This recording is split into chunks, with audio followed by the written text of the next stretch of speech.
కువైట్లో జరిగిన ఓ అగ్ని ప్రమాదం ఇప్పుడు ఇండియాలో కన్నీరును కార్పిస్తుంది. దేశం కాని దేశంలో పనుల కోసం వెళ్లిన వారంతా అర్ధరాత్రి నిద్రలో ఉండగానే అగ్నికి ఆహుతయ్యాయి. అసలింతకీ అక్కడ ఏం జరిగింది? ఇంతమంది భారతీయుల మృతికి రీజన్స్ ఏంటి? కువైట్లోని మంగఫ్ సిటీ ఉదయం అంతా తీవ్రంగా కష్టపడి పనిచేసి వచ్చి నిద్రపోతున్నారు కార్మికులంతా. తెల్లవారుజామున ఒక్కసారిగా మంటలు చెలరేగాయి. ఎలా మొదలయ్యాయో, ఎందుకు మొదలయ్యాయో తెలియదు. కొందరికి లేచి తప్పించుకునే పరిస్థితి కూడా లేకుండా పోయింది. క్షణాల్లో మంటలు వ్యాపించాయి. ఫైర్ డిపార్ట్మెంట్ విషయం తెలుసుకుని అక్కడికి వచ్చేసరికి చాలా ఆలస్యమైపోయింది. అక్కడికక్కడే 35 మంది అగ్నికి ఆహుతైపోయారు. మరికొంతమంది పరిస్థితి అత్యంత విషమంగా మారింది. హుటాహుటిన ఆసుపత్రికి తరలించి చికిత్స అందించినా మృతుల సంఖ్య ఇప్పటికే 50 దాటింది. ఇంకా పెరిగే అవకాశం కనిపిస్తోంది. మృతుల్లో 42 మందికి పైగా ఇండియాకు చెందినవారే. ఇందులో 24 మంది వరకు కేరళకు చెందినవారు కాగా మిగిలిన వారు ఉత్తరప్రదేశ్, తమిళనాడుకు చెందినవారు ఉన్నారు. ప్రధాని నరేంద్ర మోడీ వెంటనే ఘటనపై ఆరా తీశారు. మృతుల కుటుంబాలకు తన సంతాపాన్ని తెలియజేశారు. కేంద్ర విదేశాంగ సహాయ మంత్రి కీర్తివర్ధన్ సింగ్ను వెంటనే కువైట్కు వెళ్లాల్సిందిగా ఆదేశించారు. ఆయన వెళ్లారు, బాధితులను పరామర్శించారు. మృతదేహాలను తరలించేందుకు ప్రత్యేక ఎయిర్ ఫోర్స్ విమానాన్ని కూడా సిద్ధం చేశారు. అయితే ఇక్కడో ప్రశ్న మాత్రం మళ్లీ తెరపైకొచ్చింది. వలస కార్మికుల జీవితాలు గాల్లో పెట్టిన దీపాలేనా? వారి జీవితాలకు ఎలాంటి గ్యారంటీ ఉండదా?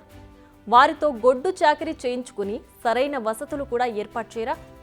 ఎస్, ఈ ప్రశ్నే ఇప్పుడు అందరి మెదళ్లను తొలిచేస్తోంది. కార్మికులు ఉంటున్న బిల్డింగ్ పెద్దగానే కనిపిస్తున్నా అందులో మోతాదుకు మించిన కార్మికులనుంచారు.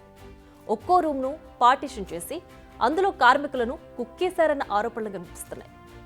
ఇది మనం ఇక్కడి నుంచి చేస్తున్న అర్థం లేని ఆరోపణలు కాదు. Kuwait deputy prime minister Sheikh Fahad Yousuf స్వయంగా చేసిన కామెంట్స్ ఇవి. యజమానుల అత్యాశ కార్మికుల జీవితాలను బుగ్గిపాలు చేసింది అంటున్నారు ఆయన. ప్రమాద స్థలాన్ని పరిశీలించిన తర్వాత కువైట్ ఫైర్ డిపార్ట్మెంట్ ఎక్స్పర్ట్స్ చేస్తున్న కామెంట్స్ కూడా కొంచెం షాకింగ్గా ఉన్నాయి. అగ్ని ప్రమాదం గ్రౌండ్ ఫ్లోర్లోనే స్టార్ట్ అయింది. ఆ తర్వాత పై ఫ్లోర్లకు విస్తరించింది. దీంతో కార్మికులెవరూ కిందకి దిగలేకపోయారు. అలాగని టెర్రస్ పైకి వెళదామంటే దాన్ని లాక్ చేసి ఉంచారు. దీంతో ముందుకు రాలేక అలాగని వెనక్కి వెళ్లలేకపోయారు కార్మికులు. అంతేకాకుండా రూమ్ని పార్టిషన్ చేసేందుకు ఉపయోగించిన మెటీరియల్ కూడా కార్మికుల పాలిట శాపంగా మారింది. అవి పూర్తిగా కాలిపోలేదు, కానీ దట్టమైన స్మోక్ని ప్రొడ్యూస్ చేశాయి. చాలా మంది ఈ పొగను పీల్చుకుని ఊపిరాడక కొట్టుమిట్టాడి తమ శ్వాసను వదిలారు.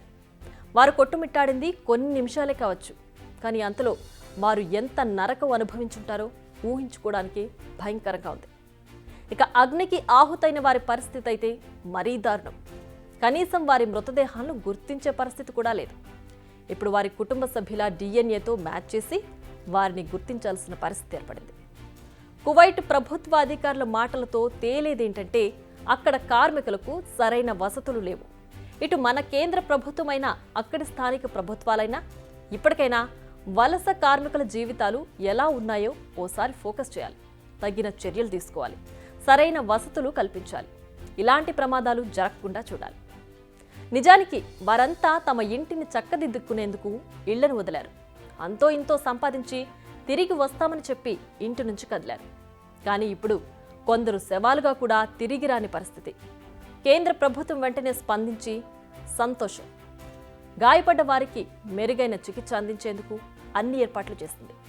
మరింత సంతోషం, మృతదేహాలను వారి కుటుంబాలకు అందించేందుకు చర్యలు తీసుకుంటుంది. అది కూడా సంతోషమే. కానీ అక్కడితో చేతులు దులుపుకోకుండా వారి కుటుంబాలను ఆదుకోవాలని మా విజ్ఞప్తి. ఇంటిని విడిచి దేశం కాని దేశంలో అష్ట కష్టాలు పడేది వారి కుటుంబం కోసం. అప్పుడు అలాంటి వ్యక్తే ప్రాణాలతో లేడంటే ఆ కుటుంబంలో ఏర్పడే వెలితి అంతా ఇంత కాదు. సో కేంద్రమైన రాష్ట్ర ప్రభుత్వాలైనా ఆ కుటుంబాలను ఆదుకోవాలి. విపత్తు వర్ణనకు అందదు, విధ్వంసం లెక్కకు దొరకదు అంటారు. మీరెంత చేసినా వారు లేని లోటు తీరదు. బట్ అంతో ఇంతో సాయం చేసిన వారు అవుతారు. బిగ్ టీవీ అవుట్లుక్ కథనాలు నచ్చితే వెంటనే బిగ్ టీవీ ఛానల్ ను సబ్స్క్రైబ్ చేయండి.